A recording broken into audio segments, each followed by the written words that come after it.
proud of you. You start? Yes, start. Si yo pudiera volar, cogería 1000 estrellas y bajaría a la tierra a sembrarlas en el mar.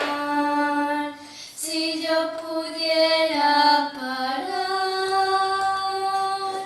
el rugido de la guerra, compondría la más bella melodía por la paz. Si yo pudiera volar, si yo pudiera volar, llevaría al mundo entero un viejo barco velero cargado de libertad, que no haya pueblos sin paz, que dé un paso atrás la guerra, porque Dios vino a la tierra a amar a la humanidad. Si yo pudiera arrancar de la tierra el sufrimiento, no dudaría un momento en ponerme a trabajar. Si yo pudiera calmar la soledad de un anciano, sembraría con mi mano una flor en cada hogar. Si yo pudiera volar. Wow!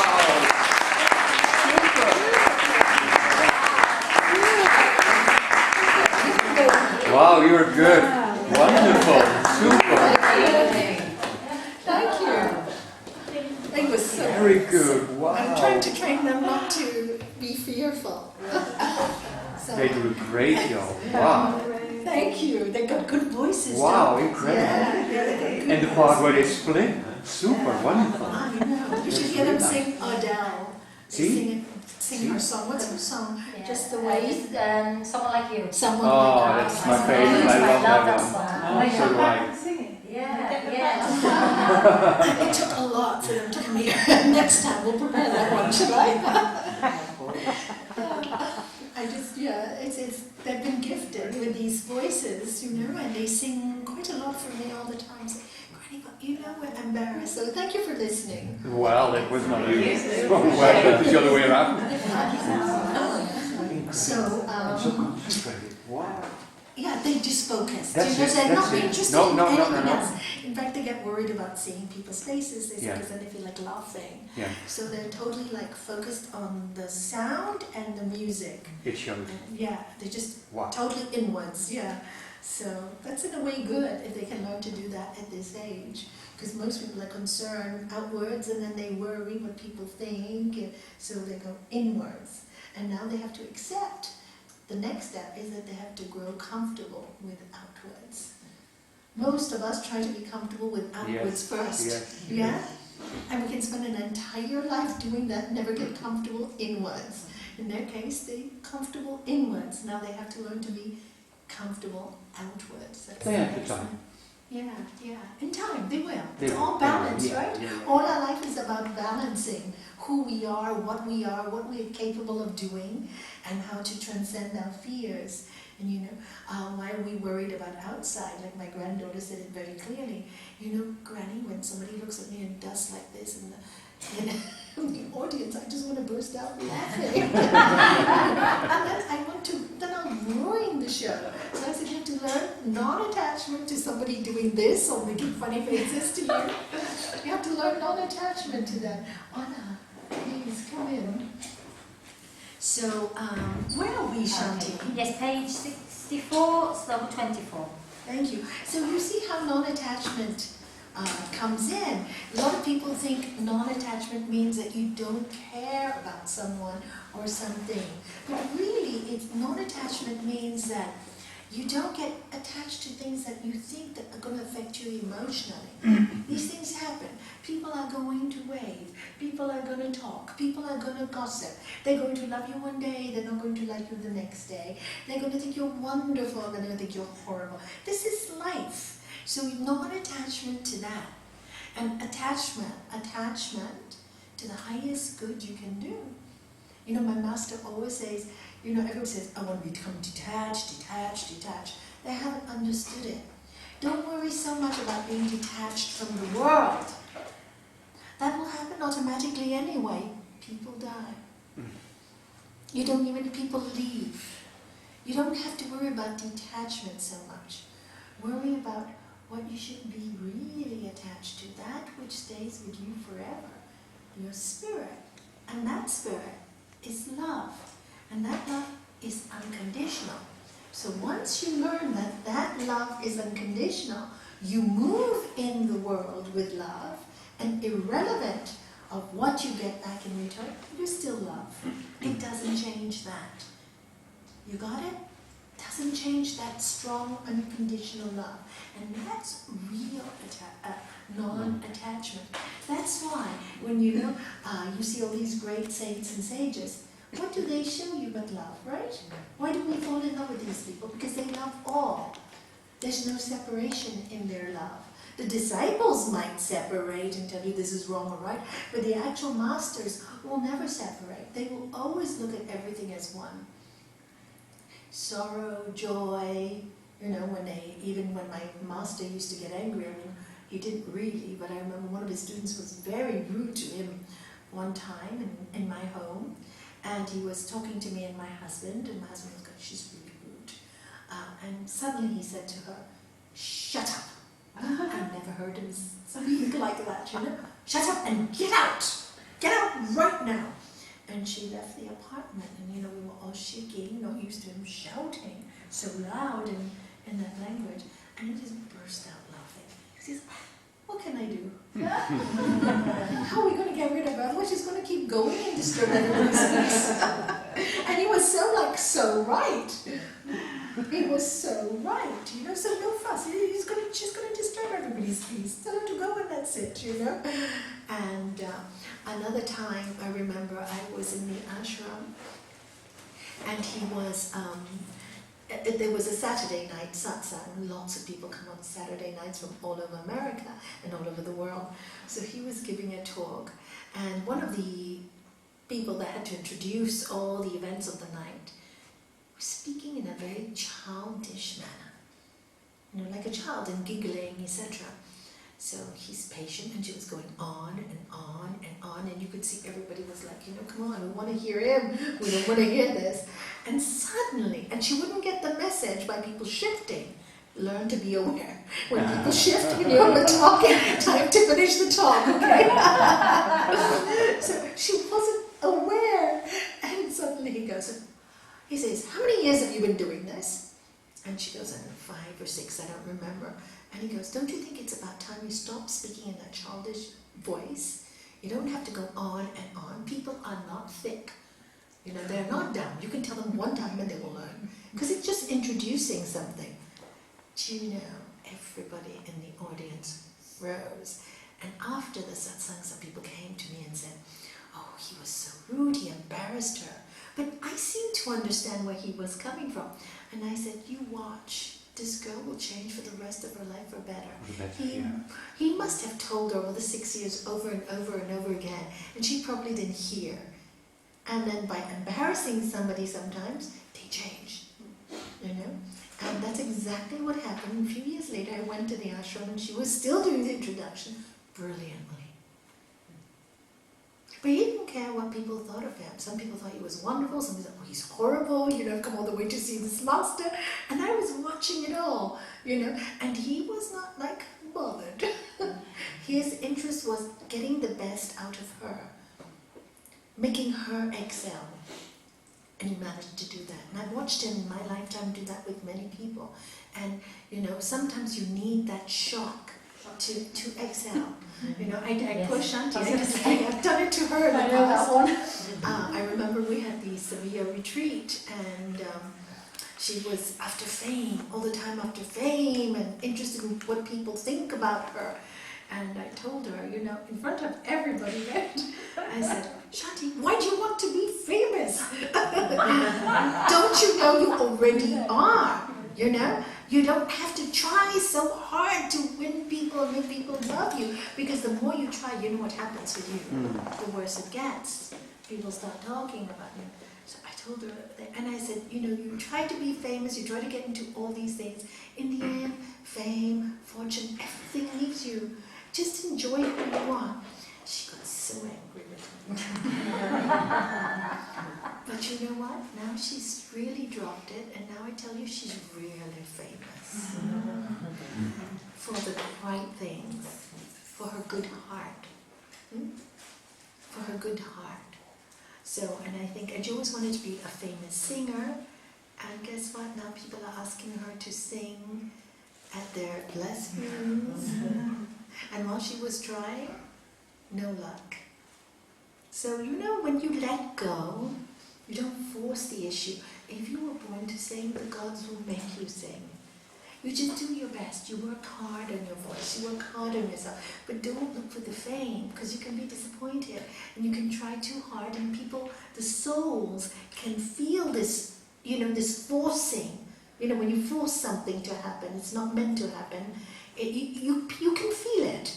People can feel it, and there's a resistance. You don't really know what's happening there. It's an intuition.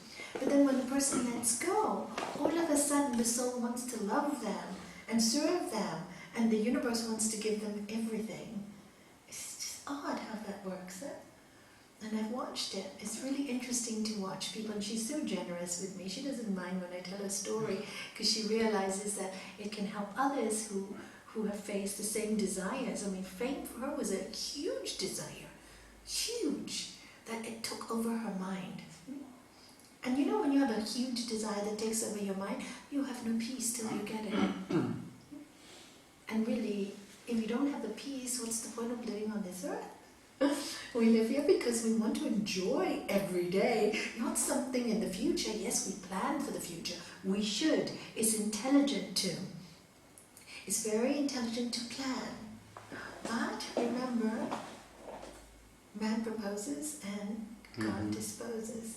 So base your plans on that which is really important. Really, really important. And then your life will work for itself. It will just work for itself. You force an issue, it's not going to happen. You know, I always say the more you persist, the more you resist, it persists, right? So, don't resist, enjoy, flow, and I'm sure desires come to us because we're meant to fulfill them. There is a mantra, Om united with the source, on which the yogis ever dwell, grants desires and liberation. Salutations to the Om Kara. So when you have desires, they're meant to be granted. Why? So you can be liberated from them. So anything you want, you will get. Why don't we get it when we want? We say, but Nalanie, I've wanted this for so long and I haven't got it. Because you try to control the desire. And you see your desire coming in one direction. But what you don't see is maybe that desire is meant to be fulfilled by another source. Not the way you thought it should be fulfilled. Yeah, you know, many times in my life people are looking for a certain kind of relationship. Recently I was dealing with this young lady, and she always looks for the same kind of man, attractive, on the outside very spiritual, on the outside. On the inside a deeply troubled soul. God bless them, you know. And she keeps, you know, looking for that pattern and falling in for that kind of man. And each time she has had the disappointment of once she's deep with him, so spiritual on the outside and inside so emotionally disturbed. She's had a really tough time, but she had the image she was the perfect person. So recently, after 2 relationships like that, she needs a 3rd one. Guess what? Same pattern. So I called her. I said, she said, Nalanie, I know why you called me. Why? She said, to warn me. I said, same pattern. She said, this time I have learnt. I'm walking away from this. And she did. She did. She walked away from it, which is great, And then just yesterday, I had a conversation with her, and she said, this time it was different. And I said, how was it different? She said, although I was attracted, interesting, physically, she told me physically, and I like the spiritual side of this person, but inside of me I felt this emotion of don't get close. Yeah. This one is dangerous. And she said, I could see both. Don't get close, this one is dangerous. So I said, yes. So I said, look what your practices have given you. By the practice of the 8 limbs of yoga, the impurities dwindle away, and there dawns the light of wisdom, leading to discriminative discernment. As Yoga Sutras of Sri Patanjali, Chapter 2, Sutra 28. And by the practice of yoga, the 8 limbs of yoga, the impurities dwindle away. By itself, the impurities dwindle. Isn't it interesting? And there dawns the light of wisdom. So that's exactly, because after the 2nd relationship, she went through so much pain and so much inner sorrow. So much disillusionment, so much, she gave herself so lovingly, was so bitterly hurt.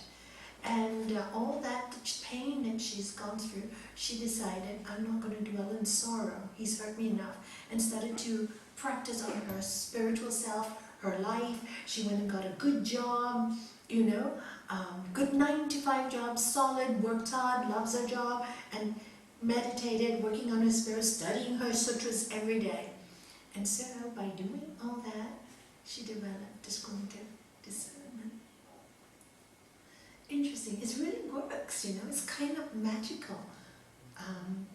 These laws of life, they're great laws. So long as you're truthful, kind, you do your duty in life. But remember, please remember this. I have to keep saying over and over again to so many people, goodness is not weakness. Okay? Sometimes you have to use strength just because a person looks so nicely spiritual. If you see that they do something wrong, you have to admit they've done something wrong. Don't be weak and say, oh, I forgive him again and again and again and again and again. And then you hurt yourself. You hurt yourself. You hurt that person too. Why have you hurt the person? You haven't taught the person anything. You've encouraged them to continue with the negative action. You've encouraged them. When somebody does something wrong, Sri Patanjali also says that, and you can see it, and you condone it, even by not saying anything, you're condoning it, you have committed the crime with them because you've allowed them. Yes, you see, you have to be strong, and it's most difficult to be strong with people you love. We'll make excuses for them. Yeah, they're like this. Yeah, no. That's not unconditional love. Unconditional love is able to say the truth, see their faults, and love them fully. And sometimes what they have is not what you need. You're on different planes, at different times, different vibrational fields. Can be difficult. So it's really good to learn about yourself. And then sometimes you have to bring your vibrational field down, more to earth. If you find you're too up there in the spiritual realm and your partner is a little bit grounded and you're not, then you come down a little bit, let him come up a little bit. As Lord Jesus said, be in this world, but know you are not of this world. But you have to be in this world. You're not yet dead. So live this world, enjoy this world in the best way, in the most beautiful way, without causing harm to it. Try not to cause, try not to pollute it, try not to hurt it. You know, try not to spread negative viruses that, you know, from your mouth. These are all negative when you are horrible or you say something hurtful. Try not to spread that. It's a disease. Try to spread good things. And that's how we can live happily. Because as you do, so it will come back to you. So do not try. Pardon? Do rather than try. Yes. Do rather than try. Just do it. In Nike, they've got a good logo. Just do it. Yes. Yeah, I love that. So you said that was in Yes, 64. 64 and 24. It's a lovely still day today. Do you feel it? Yeah. So still, even with the rain and the sun. It's just one of those nice still days. It's lovely when it's like that.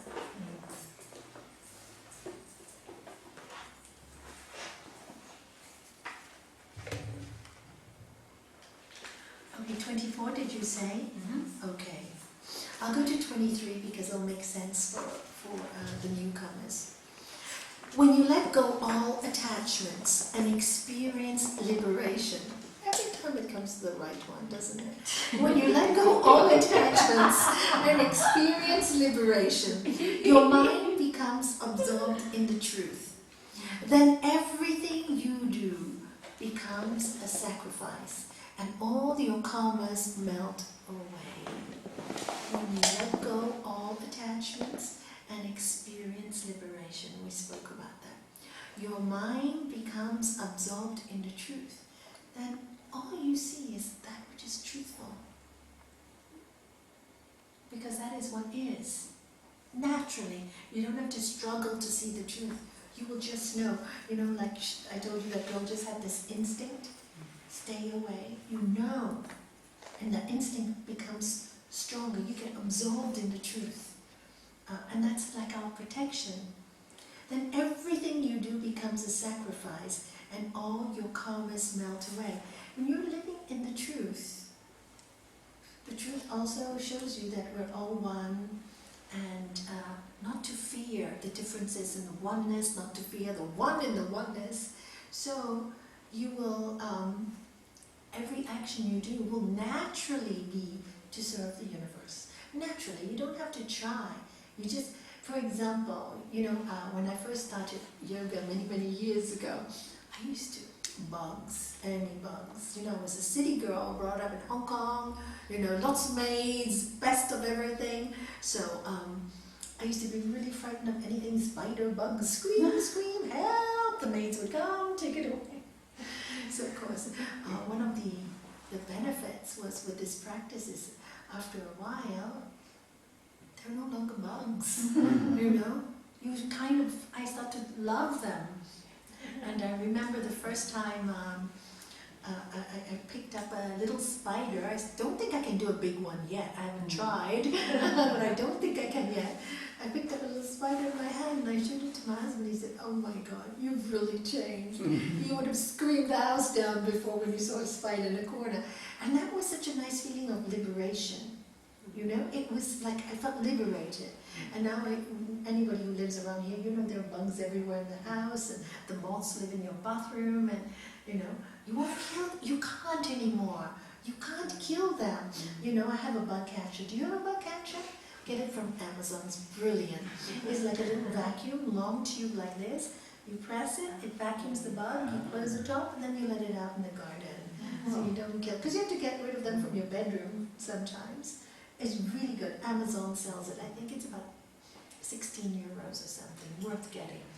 So, so you just can't. You don't know why you can't anymore tell somebody to kill it or spray it, you know, or you just try to save it. Of course, if, you know, once when we were in India, somebody asked my master this question. He says, "Okay, what if you try to save the bug? And like a mosquito, you try and tell it to go away, tell it by your mind, and it just keeps buzzing and buzzing and buzzing and buzzing and doesn't leave you alone, bites you. What do you do then?" And you tell them, look, you gave it many chances to leave, it didn't want to leave you, so guess what? You're not going to allow yourself to be its battlefield and kill you, so goodbye, my friend, I'll do your mantra. May you have a better life next time. He didn't say it in those words, but he meant that. You were there at that talk, right? In India, she was with us in Kunur. And you didn't say it like I had a better luck next time, but, meaning exactly that, Then you just have to make a decision, Otherwise you're not going to sleep all night, and you're going to be horrible to people, and maybe that mosquito has come to you, bothering your bottom because it wants you to let him go sometimes, so you can pray for it to have a better next life. So wisdom, always apply wisdom in everything you do. No fanaticism. No fanaticism. What's the point? Doesn't get you anywhere. But you develop all these natural inclinations that by itself they happen. And that's the nice thing. Then it's natural. And you feel really good when that happens, because then you realize, you know what, I am seeing the nature in me I want. I am relating to other species. I really am. It's a nice feeling. I respect the trees, I respect the ground. You will find all that happening to you on its own. And that's the beautiful thing about these practices. Happens on its own, and you see life so differently. And then all your karmas melt away. Why do your karmas melt away? If you're not fighting against life and nature, kill this and this, you're creating a vicious circle because you want to hurt something. You're not doing that anymore. So there's nothing for the universe to come back at you, because you're not putting it out there anymore. So sometimes, even many times, something maybe not so good is meant to happen to you, it will come much less, you will see. It will be blessed by many good things. I remember my sister when she was 38. She had a massive, massive stroke in Hong Kong, really debilitating. And the doctor said she would be more like a vegetable. I'm very glad to say she isn't. And I remember my father, my youngest sister, so she was everybody's favorite. Out of 7 children, the youngest is always the baby for all of us. And we adored her, smart, beautiful, etc. And she lived in Africa, but she happened to be in Hong Kong. And my father kept on saying to her, good karma. Good karma that it happened here and not in Africa, because you wouldn't be alive. Good karma that it happened here. We had the best doctors. Good karma, you have all your family around here. Good karma that we have the money to get the maids to look after you. Good karma. He put that into her head. And, this is what, 7, 8 years ago, and she's loving life. She's accepted. She can't really walk so well, but she looks beautiful. She looks beautiful. Now she's determined to try and walk by her own when her daughter should get married. Her daughter's now 22, and she's beautiful. She enjoys life. She does a lot for charity, and she's got a brilliant mind. And also what we've noticed is what she's developed now is an extrasensory hearing sense. She can tell somebody's coming down from the front door of my gate.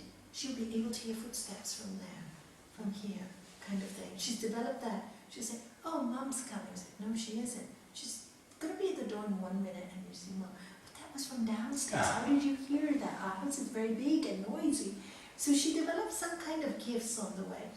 And the reason for telling you that is to believe that all the good she had done in her life, and my father was very wise, even though he felt so wrecked inside and so sorrowful, made her see that a bad situation was not so bad. And she hung on to his words. Because of his words, she was able to fight to get better. Otherwise she wanted to die. So, and she's got a beautiful life, like I said. She's a beautiful daughter, stunning. And stunning outside and inside. So there was a lot for her to live for. So thank God. And that's the truth, right? The truth is, it's really good karma. You just don't know. My father said if you were in Africa, it would have been much worse. So these are just little things that make you see life for the good it has. How lucky you were there to be with your father and your mother now. Such a strength. So important to go there at the right time. So, the goodness that you're thinking will make the karma come to you that you can do the best at the last minute and you don't have any regrets. Do you know that? The good you do will create situations that will open doors for you to do more good. It's really quite incredible. Next one. The offering itself is Brahman. Brahman means what you would call God or the divine energy.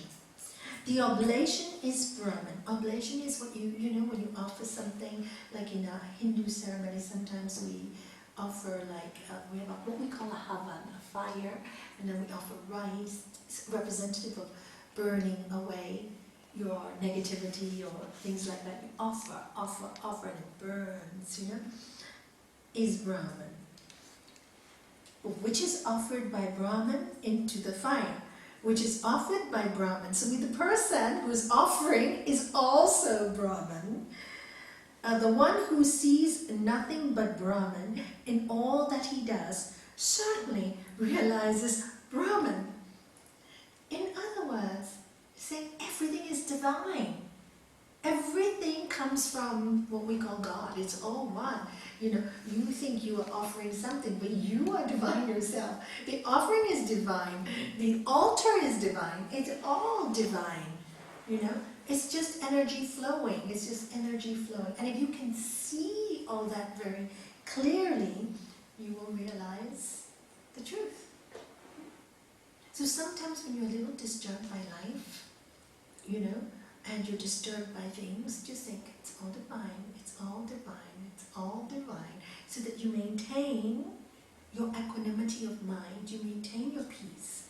Okay, this doesn't look like a good situation. It's all divine. So why has the divine sent this for me? How would I react to it? On an earthly way, and also in a divine way at the same time. To apply both. How do I do both? The only way you can do both is realizing that person is really divine, but the mind of that person is sick, is not divine. So the mind is sick, the person is really divine. That way, your treatment of the person will be the perfect treatment that person needs.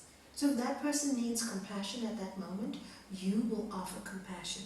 If that person needs anger to be told of, you will offer that at that moment.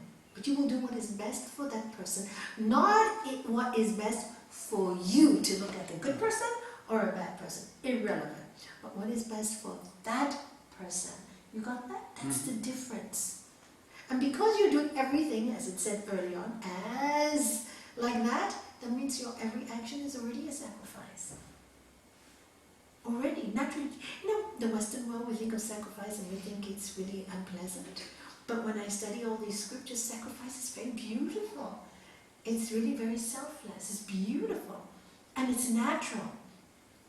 It's natural to want to do the best for somebody else because it makes you feel better. But if you want to do the best, what's best for you, it always leaves you with a taste of discomfort and stomach sickness. I call it the ego sickness. Did I do the right thing? Did I do the right thing? All that mental trauma. But when you do best for someone, you become quite free. Because you know you've done the best for that person. And if nobody else knows it, doesn't matter. You know. You sit well with yourself. And so whenever you get disturbed, think of this sloka and say, it's all divine. It's all divine. So the next one.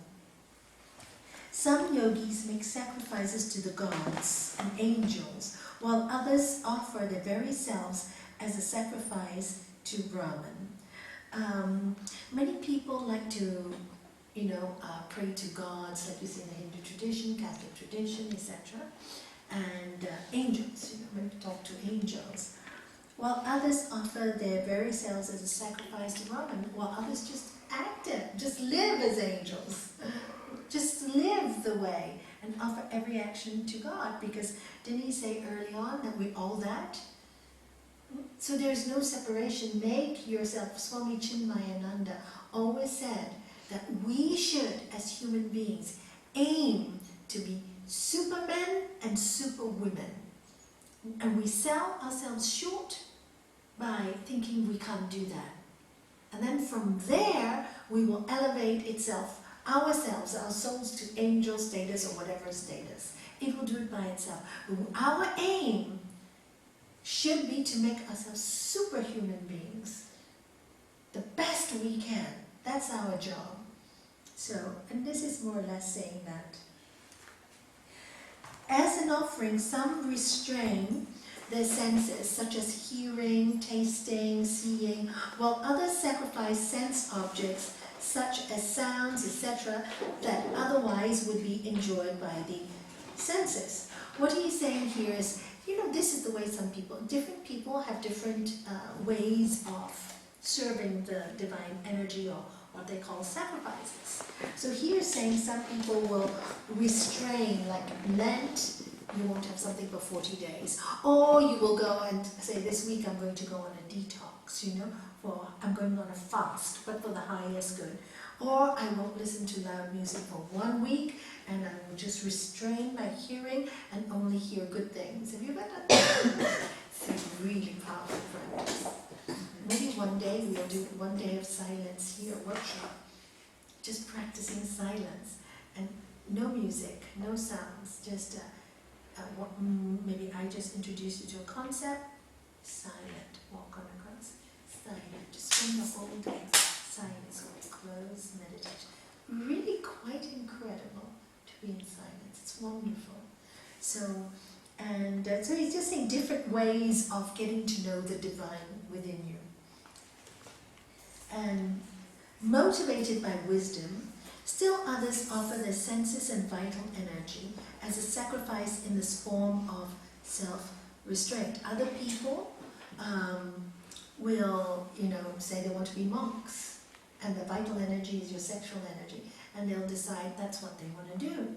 And other people will, but they're motivated by wisdom, and they feel that that is their way of going forward. So different people do different ways. Some offer their wealth as a sacrifice, or their suffering, or the fruits of their yoga practices. So some people give it to charity, give this to this, give. Others, some people when they suffer, they say, when I suffer, it makes me more holy. They offer their suffering for the highest good. I know that whenever suffering comes to my life, I don't look at it as suffering. I look upon it as, okay, I'm going through this, and may my suffering bring peace to many other people. If they're going through a difficult time, then we take on a little bit of that karma so that they can help get peaceful. Or may the poor children be fed, or may there be peace in this. And then it doesn't feel like suffering, because it just feels, okay, I'm going through this as an offering. That's the way I work it with me. So operations become easy, illness becomes easy. Not because it's physically easy, but mentally it becomes so much easier. And then your mind is so busy with offering and praying for other people that you're not so focused on your own, oh, poor me syndrome, It works. So, and others offer the fruits of the yoga practices. How nice. Whatever I learn from my yoga practices, I share with all. I make time for my yoga practices. I make meditation time. I make hatha yoga time. I make time to serve the community. I do all these different yoga practices and offer them to the world. Others who tend to, and again here's the monks, others who tend toward austerity and extreme vows offer the fruits and the knowledge of sacred study as their sacrifice. Other people will, all the study that they do, all the knowledge they have, they will share it with everyone as an offering, as a sacrifice. You see, the sacrifice doesn't sound like sacrificing, does it? It sounds like sharing to me. Among those primarily interested in control of the life force by restraining the flow of the breathing pranayama, some offer the out-breath as a sacrifice and the in-breath to the out-breath. Here it's also talking about the practice of breathing. If you watch the practice of breathing, we'll do some now before we finish. Shanti, tell me it when it's 7:15, all right? Yeah. And then we can do some breathing. You offer your breath. The out sacrifices for the in. The in sacrifices for the out. And when you keep just practicing that, after a while, you develop this kind of, it's all one. Everything is being sacrificed for something else. Everything in life is being sacrificed for something else. And you just know that by breathing. So pranayama is a great practice to become still. Others who restrict their diets offer the additional vitality of such as austerity, fasting. All these yogis are purified by yajna, which utterly destroys their sins. When you do these kind of offerings, yoga practices, service to the poor, sharing your wealth, etc., it's given all the different practices, want to be a monk, share your knowledge, whatever. All it says here is what happens when you do all this, you become purified. You become purified. Your mind becomes clear. That's the gift. But, for doing all these practices, your mind becomes clear. And then it utterly destroys all your sins. I like to look at the word sins as obstacles to our life. Fear, guilt, worry. Many of us carry throughout our life many emotional guilt, fear, worries, whatever.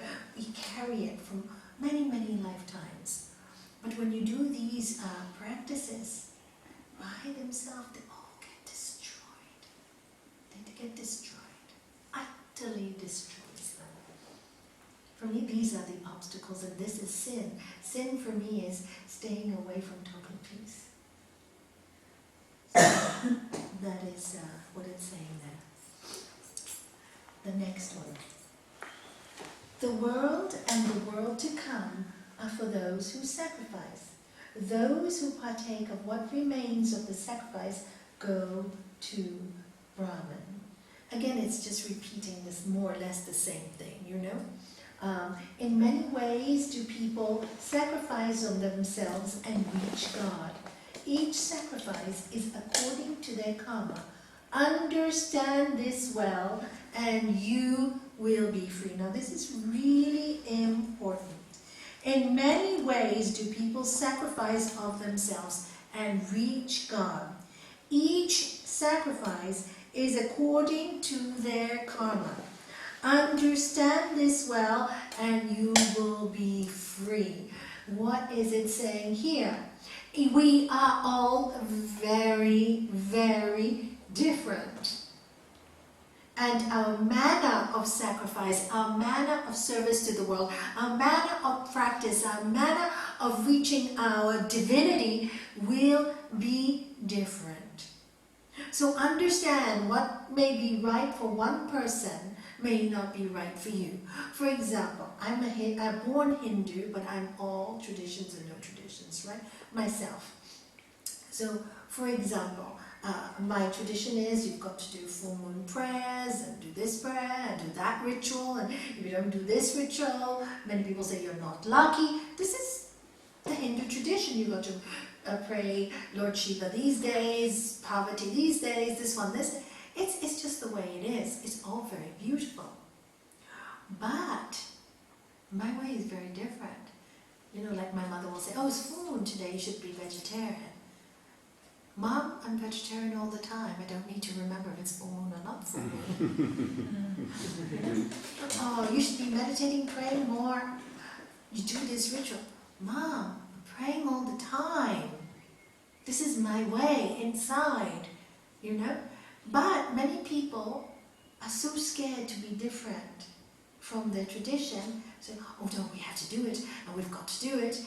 But each one is moved to do it the way they were born.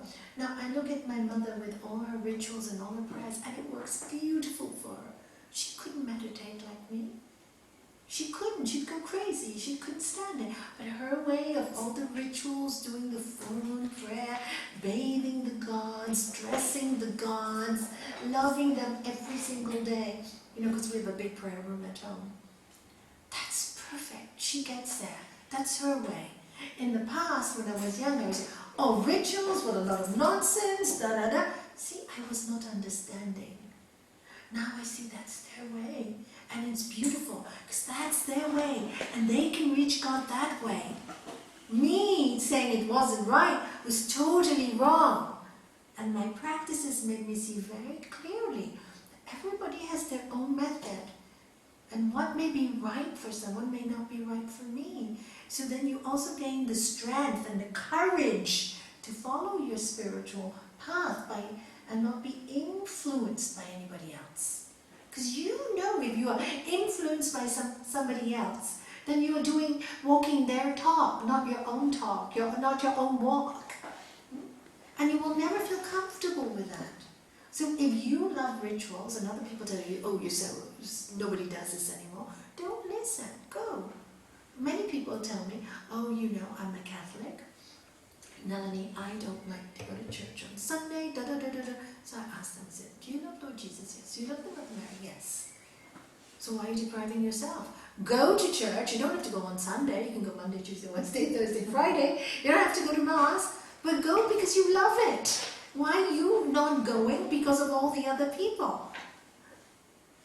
How silly is that? You love it? Yes, I love it. Go to church. I go to the church. Every time I go in Gibraltar early in the morning, I'm early and I'm not too many appointments, I always rush in 2 minutes and go to church. I love churches. I love temples. I love it. What's the big difference if you go to church or a temple or a yoga center? You love it. Just because of the people you are not going, a bit silly also. The reason why you love it is in your karma. You should go. If you're going on Sunday disturbs you, go another day. See? Don't just cut it. You cut it from your life, you will always feel you need it. Oh, great. I'm going to church tomorrow and light a candle. I said, look how happy you are just telling me you're going to church tomorrow and light a candle. Why do you not go? Do you see how disturbed the mind gets? Either way.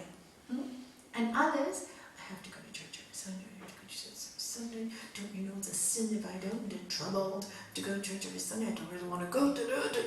Why are you doing that to yourself? You don't want to go? Speak to God at home. Make a little temple for yourself. That's your karma telling you. Your nature's telling you the way you can be the most truthful, the way you can be most sincere. You say God is everywhere. Don't you think God can hear you complaining? Come on, get real.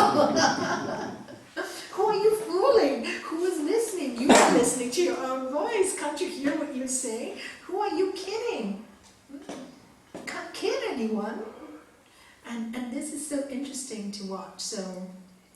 And this is why I love to study some of these scriptures, because it brings your mind back to what is, So what is your karma? You will know when you meditate on yourself and you see your personality and you write your good points down. Maybe we'll do that the next time. Maybe next week. Will you bring a piece of paper? All of you? Sure. Yeah, thank you. Bring a little piece of paper. Remind me that's what we're going to do. I want you to start to see yourself more clearly. Very clearly. Who you are, what you are. What is your inclination? Do you like to sit and pray? Do you like to meditate? Today I got a lovely phone call from a friend who's been struggling with meditation for a long time. And she's fighting, never thinking she's good enough.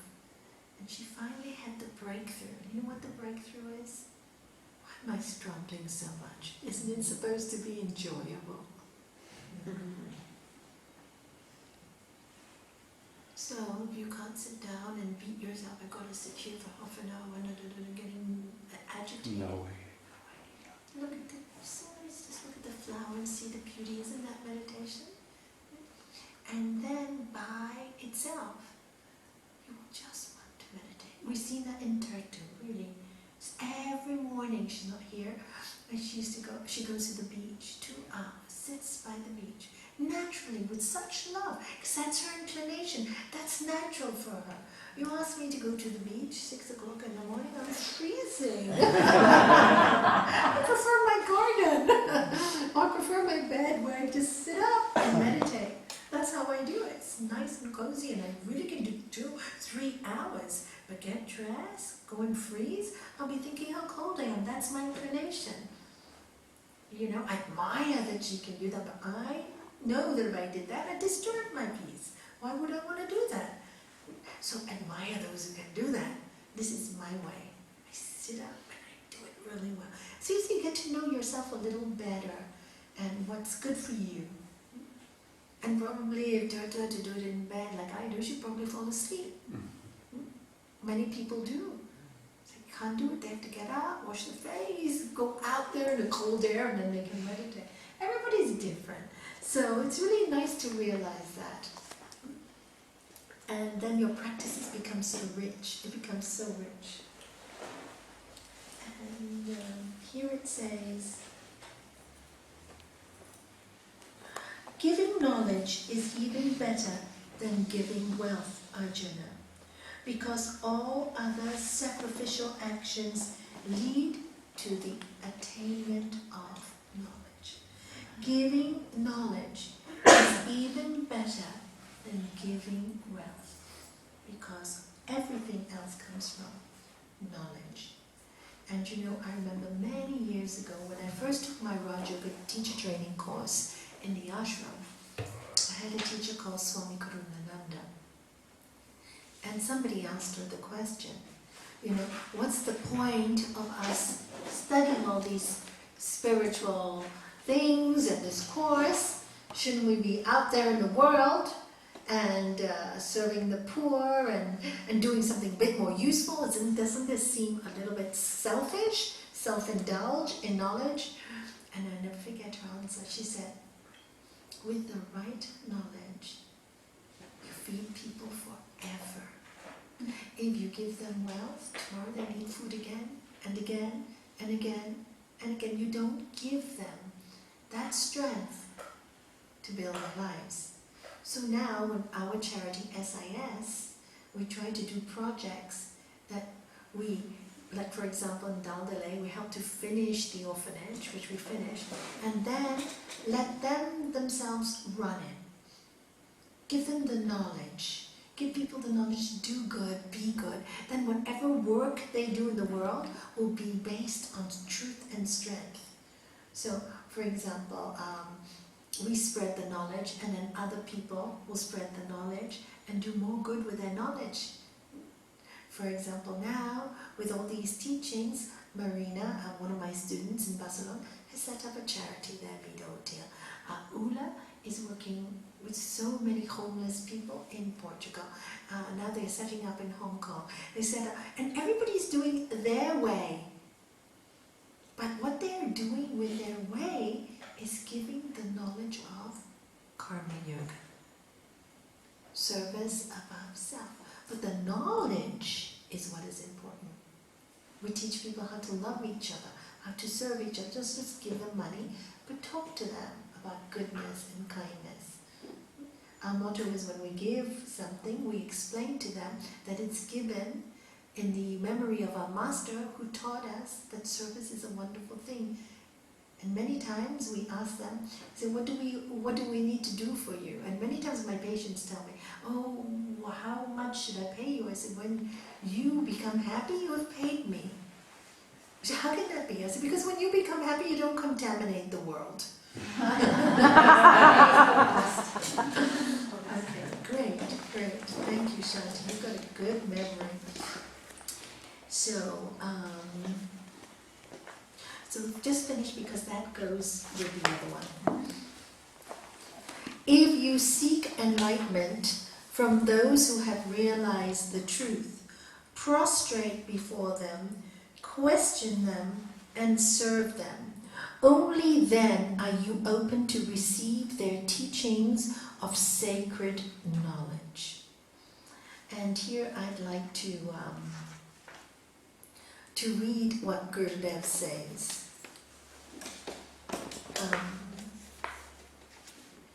Let me explain it first. Why do you prostrate before them? In our Hindu tradition, whenever a master teaches us, and this is, I'm just telling you what we do naturally, even our parents, you prostrate when they give you knowledge is a sign of humility. And of course, when you bow like that, what's the first thing they'll say? Bless you. You know, bless you, right?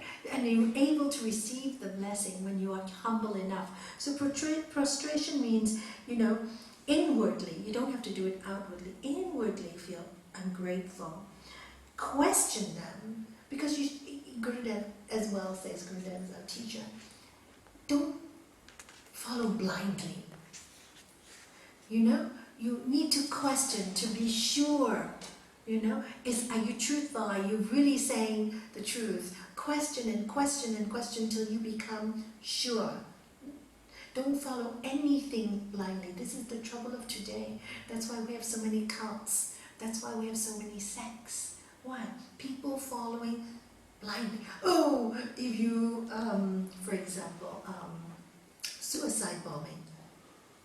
That's not questioning. Oh, if you kill others and give your life, you will have Allah. They're not questioning. They should question, does Allah want us to kill ourselves? Does Allah want us to kill other people? Aren't we all divine? And if you read the Quran properly, it's about service and love. So there's no questioning.